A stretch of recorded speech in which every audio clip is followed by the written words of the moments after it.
A nossa brincadeira é escravo de Jó, mas as novas regras é brincadeira. Quem ganha é formado por 4 pessoas e a pessoa que errar, ela sai.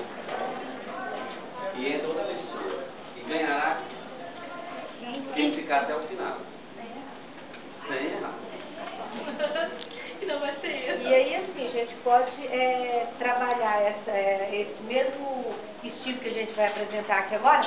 Quem conseguir trabalhar tocando de roda no mesmo pique da música, né, escravo de Jó, pode, na hora que a gente faz esse movimento, pode trocar por outro movimento, uma requebradinha, uma voltinha, aí as Vamos lá, mostra a requebradinha. Escravo de Jó, jogado pra chamar, tira bom, deixa ficar. E aí eu